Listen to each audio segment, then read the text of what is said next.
네, 시청자분들의 설문조사 결과를 확인을 했는데 굉장히 똑똑한 개인 투자분들이 많으신 것 같아요.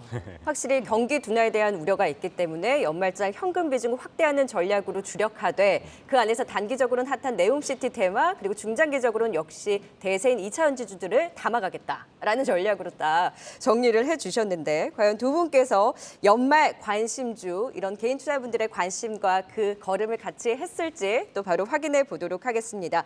연말 시장 흐름과 같이 또 조금 더 아웃퍼폼할 수 있는 엄선한 유망주 5위와 4위 바로 확인해 보도록 하겠습니다. 첨보 그리고 4위는 윤성 FNC를 꼽아주셨어요. 전 윤성 FNC 뭔가 이름이 마음이 가요. 네, 자 일단 첨보와 윤성 FNC 둘 다 2차 전지주인 걸 봤을 때는 확실히 개인 투자자분들의 관심 2차 전지 높고 역시 대세는 2차 전지구나라는 부분을 다시 한번 확인을 할 수가 있네요. 자 5위 첨보입니다. 이영훈 부장님께서 꼽아주셨어요. 네네. 네. 첨보는 뭐 다 아시다시피 그 전액의 그 원료가 되는 전액 그 리튬이온하고 첨가제를 주로 생산하는 회사고요. 작년 올해 같은 경우는 중국 쪽 성장에 따라 가지고 실적이 굉장히 업사이드가 일어났는데 내년 이후에 IRA법 적용을 하게 되면서 국내에서 이런 원자재를 생산을 해가지고 납품을 한다는 측면에서 탈중국의 수혜주가 된다라는 측면에서 최근에 굉장히 주목을 많이 받고 있고요. 지금 이제 23년 하반기부터 연산 5천 톤 규모의 또 양산이 본격화되기 시작할 거라고 보고 있는데 이 원가율을 최대한 50%까지 낮춰가지고 기존의 제품인 그 L전해질과는 또 차별화되는 그런 제품을 출시하면서 그 가격 경쟁력도 좀 높여가는 그런 구조가 될 것 같습니다. 23년 추정으로 5,320억 정도 매출의 영업이익 950억을 예상하고 있고 24년에는 8,770억에 1,650억을 지금 예상을 하고 있습니다. 그래서 24년 기준 PER이 22배 정도가 나오는데 성장에 성장을 더할 수 있는 기업이다라는 측면에서 최근에 보면은 LG 엔솔하고 또 이제 2조 7천억짜리 계약 얘기가 좀 나오고 있잖아요. 그게 테슬라 향인데 이거 역시 확정이 되게 되면 한 단계 더 성장할 수 있는 그림은 좀 가지고 있다. 다만 이제 최근에 종목을 좀 소팅하고 나서 보니까 좀 올라 있어가지고 오늘은 좀 빠지기는 하지만 그 추격 매수보다는 수익률을 생각하신다면 좀 눌릴 때마다 접근해 보시는 것도 괜찮을 것 같습니다. 그럼 오늘 5% 하락은 큰 이슈가 있는 건 아닌 거죠? 제가 아는 선에서는 특별한 건 없고 오히려 이제 대형주하고 특히 코스닥은 2차 전지 주식들이 좀 많이 눌리면서 같이 영향받은 걸로 보고 있습니다. 근데 지금보다는 조금 더 눌렸을 때 매수 관점으로 보신다는 거죠. 네, 5위 첨보에 대한 투자 포인트 확인을 해봤습니다. 네, 이어서 이 4위 윤성 FNC에 대해서 살펴보도록 하겠습니다. 정윤성 앵커가 애착이 간다고 그랬었죠. 이름이 좋아요. 그래서 뭐 14일 날 새로 입성한 기업이죠. 뭐 당시에 이 기관 수요 예측 때도 별로 그렇게 인기를 얻지 못했다고 하더라고요. 성장 첫날에도 맞습니다. 한 8%대 하락세를 보이고 다행히 그러니까요. 이튿날 상승하긴 했지만 뭐 오늘도 그렇게 썩 좋지는 않습니다. 4위로 선정하신 이유 어떤 건가요? 일단 공모가 49,000원이고 밴드보다 더 아래에서 결정이 되긴 했는데요. 회사 내용은 사실 굉장히 좋습니다. 믹싱 장비를 하는 회사인데 뭐냐면 전극을 형성할 때 여러 가지 소재들을 이제 슬러리 같은 걸 섞어요. 그걸 믹싱이라고 하는데 이게 중요한 이유는 각 회사별로 믹싱의 비율이 조금 틀려요. 그러니까 사실 어떤 회사가 큰 수주를 받게 되면 그 회사는 굉장히 밀접하게 갈 수밖에 없는 하고 또 기술적으로 굉장히 훌륭해서 우리나라에 믹싱하는 회사들이 한 3개 정도, 4개 정도까지 있는 것 같아요. 그래서 동사는 SK온과 LG 에너지 솔루션을 이제 주로 한다라고 좀 보시면 될 것 같고 상장 회사 중에서는 TSI, 또 비상장 중에서는 제일 MNS라고 있는데 좀 차이가 뭐냐면 일단 캐파 차이가 좀 더 큰 것 같습니다. 그래서 이번에 IPO 통해서도 또 추가적인 캐파 증설을 하고 또 작년에 증설한 그 부분들이 이제 완공이 됐기 때문에 결과적으로 이제 캐파로 봤을 때 다른 경쟁사 대비해서 지금 현재는 2배 이상 높고요. 그리고 내년 정도가 되면 3배 정도까지도 늘어날 수 있는 구조인데 장비 업체들이 사실은 지금까지 크게 성장할 수 없었던 이유가 대규모 수주들은 사실 받지 않았었는데 이번에 IRA 법안을 통해서 한국의 그 소재 기업들이 미국을 진출해서 굉장히 대규모의 투자가 집중적으로 발생되기 때문에 조만간 장비에 대한 발주들이 정말로 많이 나올 수 있다는 생각을 하고 있고요. 그런 측면에서 보자라고 하면 동사가 작년에 매출이 한 760억 정도 됐는데 적자였습니다. 근데 올해는 상반기만 하더라도 이미 1,080억에 150억 정도를 벌었고요. 그리고 내년을 보게 되면 2,300억, 그 후년에 보면 훨씬 더 이 증설하는 부분에 맞춰서 충분한 수주가 가능하다고 생각하고요. 두 번째 투자 포인트는 보통 믹싱 장비들 같은 경우에는 이제 그 규모라는 게 있죠. 근데 대규모로 하려면 대규모 장비가 필요하겠죠. 근데 동사가 2,000리터인데 타사가 2,000리터인데 동사는 4,000리터짜리를 개발했다라고 합니다. 그러면 당연히 규모의 경제 측면에서 4,000리터를 하는 게 좋고 또 기술적인 측면에서도 지금은 이제 그 믹싱 시스템을 공급을 할 때 연속식이 아닌데 연속식으로 하는 장비를 개발 중에 있고 또 우리가 많이 들어봤지만 습식, 건식 많이 들어봤잖아요. 지금 습식 방식입니다만 건식 방식도 개발하고 있어서 그런 측면에서 차세대의 믹싱 장비를 위한 시스템 투자가 잘 되어 있어서 결과적으로는 숫자 대비로 보셨을 때도 뭐 대표적인 장비 업체가 P&T 정도가 같은 전국 공정에 들어가는 다른 장비 업체입니다만 지금 현재 올해 영업이익 기준 700억 정도 예상이 되고 시가총액이 1조 정도 되는데 동사 같은 경우도 올해 350억 이상 벌 걸로 예상이 되어지고 내년에는 훨씬 더 많이 벌 걸로 예상이 되어지기 때문에 시가총액이 지금 현재 한 3,700억 정도 되는 것 같은데 좋게 장비단에서는 굉장히 좀 좋게 보셔도 되지 않을까 생각하고 있습니다. 내년을 바라보면서 네. 신규 상장주 윤성 FNC를 4위로 꼽아주셨습니다. 네, 조금 전에 외환시장은 마감이 됐습니다. 오늘 전반적인 주식시장은 4시 반에 마감이지만 외환시장 기존과 동일하게 3시 반 마감이 됐는데요. 오늘 14원 10전 오른 1,339원 선에서 원달러 환율 마감하는 모습입니다. 오늘 1,340원 선 부근까지 바짝 올라서면서 상방에 대한 압력, 달러 강세 움직임으로 시장 다시 좀 조정권에 머무르고 있는 상황입니다. 시장도 계속 1%대 하락세를 이어가고 있는데요. 두 분께서 그래도 연말장 우리가 2차 전지주로 좀 타개할 수 있다라는 의견을 주신 만큼 지켜보도록 하고요. 바로 이어서 3위와 2위 종목도 확인해 보도록 하겠습니다. 연말장에 대한 유망주 3위 종목은 IT에서 꼽아주셨어요. 동진세미캠. 2위는 리튬 관련한 포스코 홀딩스를 꼽아주셨습니다. 자, 동진세미캠이 최근에 그 TSMC 그 워렌 버핏의 투자 이슈가 있었을 때 아무래도 TSMC 향 그런 기대감이 있기 때문에 탄력적으로 움직였었거든요. 네. 이 회사는 방송에서 이렇게 말씀을 드려도 될지 모르겠지만 IR만 제대로 했으면 이 가격에 있을 회사는 절대 아닙니다. 네. 회사의 성장 그림이 확연하고 그다음에 가지고 있는 기술력 역시 뛰어난 회사거든요. 그래서 3분기도 사상 최대 실적을 냈고요. 소재 업체 중에서 제일 많이 냈습니다, 이익을. 실적도 잘 나오고. 네, 3분기 실적이 3,770억에다가 영업이익이 624억이 나왔고요. 이 실적 기조가 일회성이 아닌 게 이 ARF 포토레지스트의 매출 성장세는 반도체 이슈에도 불구하고 계속해가지고 늘어나고 있고요. 듀얼로 가려고 삼성에서 벤더를 추가로 찾았는데 일본에서 찾지를 못했습니다. 그 정도의 기술적인 경쟁력을 갖고 있는 회사고 EUV 포토레지스트 역시도 개발 완료된 상태고요. 방금 TSMC 말씀하셨지만은 미국에 지금 공장을 짓는데 그 TSMC에서 세정용으로 황산을 제공하기를 요청을 해가지고 그 공장을 짓고 있는 거고 TSMC 요청이 들어오니까 삼성에서 우리도 해달라고 해가지고 삼성향으로도 들어갑니다.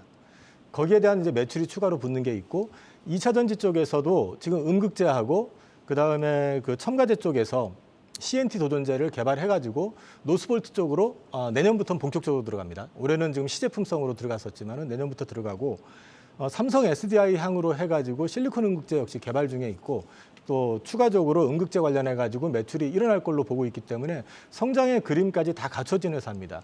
근데 지금 문제는 회사가 전혀 IR을 잘 대응을 안 해주신다는 거, 리포트가 없다는 게 문제입니다. 사실 그래서 이 회사는 좀 깜깜이 투자 비슷하게 되다 보니까 답답하기는 한데 포토레지스트 그 수출 동향이라든지 이런 걸 체크해 보면서 추정할 수밖에 없습니다. 그래도 내년 실적이 올해보다는 확실히 많이 올라올 걸로 보여지기 때문에 현 시점에서는 어느 정도 좀 장기 투자, 가치 투자를 하신다고 그러면은 가져가 보셔도 충분한 회사라고 판단하고 있습니다. 네, 뭐 가치 투자를 조금 더 이제 길게 보자고 말씀하셨는데 그래도 많이 올라왔잖아요, 최근에. 고점에서는. 네. 네. 고점에서도 많이 빠졌습니다. 갈 길이 더 이제 높이 있군요. 저는 이 회사가 지금 참고적으로 한솔 케미칼인가요? 네. 3분기까지 누적이 1,600억 영업이익이 나왔거든요. 이 회사는 1,582억이 나왔는데 시가총액을 보면 한솔 케미칼은 2조 4천억에 육박하고 있고 동사는 지금 1조 한 7천억 정도 있습니다. 그 갭은 일단 메울 거라고 보고 있습니다. 예, 알겠습니다. 뭐 2위 포스코 홀딩스였습니다. 워낙 포스코 홀딩스 관련해서도 뭐 긍정적인 이슈가 굉장히 많았어요. 뭐 최근에 이제 꾸준히 올라오다가 이제 주춤한 종목이긴 한데 2위로 선정하신 이유 어떤 건가요? 사실 서두에 시가총액 큰 종목에 대해서는 조금 제가 경계적 발언을 드렸는데 그럼에도 불구하고 변화를 줄 수 있는 기업이란 측면에서 또 중장기적인 부분에서는 시장 변화 대비해서 좀 더 가져갈 만한 꿈이 있는 회사라는 측면에서 말씀드리고요. 사실 대형주 중에서 제가 2차 전지 중에서 변화할 수 있는, 그러니까 인식이 변화할 수 있는 회사가 고려아연과 LG화학과 포스코홀딩스라 생각을 하고 있습니다. 시가총액 24조고요. 포스코케미칼과 인터를 지분하면 11조 정도 되는 회사입니다. PBR이 0.43배 정도이기 때문에 사실은 철강 가치만 해도 일반적인 업계 평균과 유사한 회사고요. 최근에 이제 수혜 관련된 부분에서 피해가 있었었고 4분기까지도 안 좋을 걸로 예상이 되지만 그 부분은 시장에 반영됐다 생각하는데요. 향후 철강 관련된 부분도 중국이 리오픈을 하고 혹이라도 우크라이나 관련해서 뭐 재건 기대가 있다든가 최근에 달러 하락을 하면 원자재는 올라가기 때문에 철강 쪽에도 좋아질 것 같은데요. 투자 포인트는 결국은 2차 전지에 대한 가치를 얼마나 부여하냐인 것 같습니다. 미국의 IRA 법안에서 가장 핵심은 사실 원재료 단에서부터 시작을 하고요. 중국을 제외한 지역에서 얼마나 많이 확보하냐입니다. 2차 전지에서 가장 사실 많이 들어간 소재는 양극재에서 95% 가까이 들어간 소재는 리튬과 니켈인데 동사 같은 경우에는 이미 예전부터 광산 투자를 많이 해놨죠. 그래서 리튬 광산도 리튬 관련 연보라고 하죠. 2군데 투자를 해놨고 그다음에 니켈 관련된 부분에서도 자회사 49% 투자한 현지 합작회사를 통해서 약 한 20만 톤 정도를 2030년까지 공급하고 리튬도 대략 한 30만 톤 ton가 공급될 예정이고요. 예를 들어 아르헨티나 같은 경우는 FTA를 맺은 국가가 아니기 때문에 캐나다에 있는 공장 쪽으로 돌려서 가공해서 수출해서 얻을 것 같고요. 호주 쪽에서는 이제 FTA 국가이기 때문에 직접 수출도 가능하고 광양으로 들어와서 이제 재련해서 들을 수가 있는데 결국은 소재 부분을 감안한다라고 그러면 결국 포스코 그룹과 계약을 맺는 기업들이 훨씬 더 안정적인 망을 구축할 수 있지 않을까 글로벌하게 탑티어가 아닐까 생각을 하고 있고요. 차세대 투자들도 계속하고 있어요. 그래서 전고체 배터리 관련된 회사들도 프롤로지움이라든지 아니면 합작회사를 하나 또 JK홀딩스라는 포스코 JK홀딩스라는 회사를 만들었었고요. 또 실리콘 응급제 관련해서 테라테크노스라는 회사도 전량 다 인수를 했죠. 그래서 차세대 소재에 대한 부분들도 지속적으로 투자를 하고 있기 때문에 포스코 케미칼, 포스코 그룹 같이 보셔서 그러나 지금 시점에서 뭔가 변화를 기대할 수 있는 대형주 중에서는 포스코 홀딩스가 아닐까 생각이 되어져서 추천드렸습니다. 네, 포스코 홀딩스 사실 좀 강하게 올라섰던 것이 그 리튬 관련한 이슈였잖아요. 최근에 보면 희소금속 관련해서 STX가 급등에 나왔고 경동인베스트 티타늄 관련주도 묶이면서 급등에 나왔고 지금 뭐 리튬 관련해서 가격이 완화될 수 있다라고는 하지만 그럼에도 불구하고 뭐 하이드로 리튬, 미래나노테 이런 종목들이 굉장히 치고 올라오고 있는 흐름이잖아요. 또 후발로 뭐 영풍도 같이 움직이고 이런 종목들 딴에서의 관심은 어떻게 보세요? 너무 올라왔나요? 계속 되죠. 뭐 전에도 강원에너지도 말씀드렸었고 말씀드린 금양부터 시작을 해서 있지만 그거는 이제 매매 측면이고요. 그 회사들을 보시게 되면 보유하고 있는 리튬, 수산 리튬을 그 회사는 가공하는 회사고요. 마진 스프레드를 먹는데 한 3,600톤에서 10,000톤 사이예요. 근데 동사는 염호 자체에서 리튬 자체 생산하죠. 그러니까 사실은 글로벌한 업체 등에서 결과적으로 누구를 데려갈까 생각하면 명확한 답이고요. 다만 시장은 이제 트레이딩도 좋아하기 때문에 그런 측면에서는 그 하이드로 리튬도 마찬가지고 말씀드린 뭐 미래나노텍도 마찬가지고 다 트레이딩 관점으로 보시면 좋을 것 같고요. 장기적으로 주식시장 매번 보실 수 없으시니까 좀 가져가신다라 했을 때는 포스코홀딩스 보시면 좋을 것 같습니다. 뭐 한 가지 더 이 포스코홀딩스 이 자체 내에서도 한 가지만 더 여쭤볼게요. 뭐 지금 이제 2차 전지에 대해서 이제 주목을 받고 있기는 한데 원래는 이제 주력이 이제 철강 쪽이잖아요. 근데 그간 이제 철강 때문에 뭐 중국 시장도 그렇고 이에 따라서 조금 영향을 받아서 이 주가 지지부진했던 것도 이제 이쪽 리스크가 있기 때문인데 이쪽 관련해서는 리스크 괜찮을까요? 그러니까 제가 예상하고 있는 부분들은 시장이 반영됐다라는 생각을 하고 있고요. 아무래도 수혜 관련해서 안 좋죠. 그리고 현재 중국도 공격적으로 뭔가 경기를 회복시킬 만한 정책들을 피기는 어려운 상황입니다. 그래서 4분기까지도 여전히 좋지 않을 거로 생각이 되어지는데 분명히 어느 시점에서는 경제 활동에 대해서 한국이나 미국처럼 자유로워질 수 있는 시기가 올 거고 미국 입장에서도 인플레이션을 탈피하는 시기가 오게 될 건데 그러면 결국은 뭔가 다시 경기 활동이 시작이 되게 된다라고 하면 그때가 되면 중국의 철강 가격도 충분히 반등할 수 있어서 사실 내년이 됐을 때 본업에서도 변화 가치가 있지 않을까 개인적으로 생각하고 있습니다. 네, 포스코 홀딩스 그 우려는 어느 정도 반영이 됐고 핵심 광물 관련해서 확실히 그 2차 전지에 대한 모멘텀을 가져갈 수 있는 만큼 큰 종목단에서의 포스코 홀딩스 관심을 말씀해 주셨고요. 트레이딩 관점으로 강원에너지를 짚어주신 바 있는데 오늘 또 좋은 움직임을 보이고 있는 만큼 적절히 또 여기서는 트레이딩 관점으로 대응 잘 해보시면 좋을 것 같습니다. 자, 저희 앞서서 동진세미캠으로 유일하게 이제 IT 소부장 쪽에서 꼽아주셨는데 사실 오늘 마이크론발 이슈 때문에 SK하이닉스가 장중 10%까지 급락에 나왔다가 지금 그날 좀 낙폭을 줄였잖아요. 아니 감산한다고 했을 때 언제는 또 좋다 그러더니 이번에 감산한다고 또 경기 침체 우려라 그러고 IT는 지금 시각에서는 어디에 발맞춰야 되는 건가요? 일단 같은 수준에서 시작을 하면요. 삼성은 감산을 한다고 얘기를 안 했잖아요. 네. 그리고 이제 마이크론이 먼저 감산을 할게 했고, 그다음에 이제 하이닉스도 감산을 한다고 그랬고, 그런데 이제 삼성 같은 경우는 사실은 그 공정 조정이라든지 이런 걸 통해 가지고 사실상 감산을 할지언정 공식적으로 안 했다 그러면 마이크론이 10을 하면 삼성 같은 경우는 2나 3 정도밖에 안 하는 거예요, 사실은요. 그렇게 되면은 지금 그 경기 위축에다가 수요가 부족해지게 되면 어려운 쪽은 더 어려워지게 되는 네. 거죠. 예. 이런 상황이 가면 갈수록 데미지는 2위, 3위 업체가 받는다고 보시는 게 맞죠. 그러면 돌아섰을 때 오히려 시장 점유율은 삼성이 더 크게 가져갈 수도 있다. 그런 측면에서 그래서 중심을 메인 종목에다 포커싱해야 된다라는 측면으로 말씀을 드리고, 거래하는 회사들도 마찬가지로 메인 회사하고 거래하는 쪽을 보시는 게 맞다. 그리고 네. 그 안에서 말씀드린 것처럼 기술력에 의해 가지고 솔벤더로 간다 그러면 더더군다나 확장성이 있다. 그런 측면에서는 동진 괜찮다고 말씀드리겠습니다. 네. 자, 이제 연말 유망주 대망의 1위를 남겨놓고 있습니다. 이경주 부장님이 지난 특집 방송 때 저희 그때도 이제 순위별로 종목들 살펴봤을 때 1위 종목으로 네네. 포스코 케미칼을 꼽아주시고 나서 너무 잘 갔거든요. 그래서 다행이네요. 이번에 1위로 꼽아주신 종목도 굉장히 기대가 됩니다. 연말 유망주 탑5의 그 대망의 1위 종목 바로 확인해 보도록 하죠. 네, CS-윈드를 꼽아주셨어요. CS-윈드는 이용호 부장님도 그때 관심주로 말씀해주신 두 분 공통된 탑5의 1위 종목인 것 같아요. 그렇습니다. 네. 투자 포인트 짚어볼까요? 어떤 배경에서 1위로 딱 꼽아주셨어요? 이용호 부장님의 네네. 종목일까요? 네, 제가 했습니다. 네. 저는 잘 됐다 싶었는데 사실. 네. 이경주 부장님이 근데 그래서 CS 윈드는 저도 지금 시장에서는 대장의 성격을 가지고 있는 것 같아요. 지금 그래서, 같이 숟가락 네. 얹으시는 네, 거예요? 그렇죠. 네. 또 부장님 의견을 굉장히 존중합니다. 네. 저는 이용호 부장님. CS인들을 이제 말씀을 사실 드릴까 말까 고민을 많이 했어요. 그러니까 하고 싶은 게 수소도 하고 싶었고 바이오도 하고 싶었었어요. 근데 풍력도 하고 싶었고 하게 되면 이걸 하려고 했는데 해필이면 지난주부터 계속 올라왔거든요. 맞아요. 그래서 거기에다가 어저께 또 공급 계약까지 나왔잖아요. 한마디로 정의를 하면은 제2의 2차 전지성으로 실적 성장하고 그다음 볼륨 성장이 모든 게 다 이루어질 수 있는 회사이고 산업이다라고 이제 말씀을 드릴 수 있을 것 같습니다. 우선은 방금 말씀드린 것처럼 마켓의 사이즈가 엄청 커집니다. 2030년까지 그 설치되는 양 자체가 이전하고는 비교 안 될 정도로 굉장히 올라오는 게 있고요. 동사에 또 어저께 이제 3조 8천억짜리 수주가 일어났지만은 그걸 통해서 확인이 되는 거는 글로벌 빅3하고 전부 이제 주요 벤더로서 등록이 되고 장기 계약을 하게 됐다는 점입니다. 그러면 마켓이 성장하는 데 있어서 주요 벤더들하고 다 장기 공급 계약을 하기 시작한다는 거는 어제 거가 1회가 아니고 앞으로도 연속적으로 일어날 가능성이 높다라고 말씀드릴 수 있는 거죠. 어저께 거 3조 8천억을 갖다가 그 설치량으로 보면 약 20기가와트짜리에 대한 부분인데 해상풍력만 2030년까지 280기가와트입니다. 거기에서 지금 그동안 지멘스가 차지하고 있었던 시장 점유율은 70%고 최근 시장 점유율은 50%대입니다.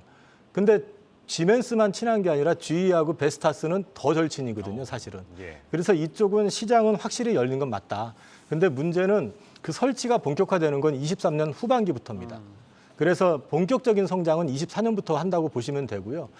금년에는 실적이 좀 안 좋았기 때문에 매출은 1조 4천억에 영업이익 800억 정도를 보고 있는데 내년은 이게 매출이 2조에 영업이익 2천억까지 올라올 겁니다. 그 이후부터 성장은 퀀텀 점프할 수 있다라는 측면에서 보신다고 그러면은 전기차의 양극재 업체들 성장했던 그림하고 같이 대비시켜서 보시면은 충분히 기대를 좀 길게 보신다면 가져갈 수 네. 있을 것 같습니다. 단기적으로 좀 많이 올랐어요. 많이 올랐습니다. 매수 타이밍을 언제로 잡아야 돼요? 그래서 고민 되게 많이 했는데요. 네. 보통 이 경우에 저 같은 경우는 지난주에도 이제 고객님들하고 얘기를 할 때 보면은 제가 항상 말씀드리는 게 올랐는데 더 좋아질 것 같으면 물리더라도 일단 조금 사놓고 가죠. 그리고 네. 빠질 때마다 분할해서 매수해서 가져가시는 전략이 괜찮을 것 같다라는 식으로 일단은 저는 대응을 하고 있습니다. 강한 심장의 보유자셨군요. 네, CS-윈드 큰 그림으로 단기적으로 저점 대우에 올라서기는 했지만 그럼에도 불구하고 지금도 여전히 매수 관점 유효하다라는 CS-윈드 대망의 1위 연말 유망주까지 확인해 봤습니다.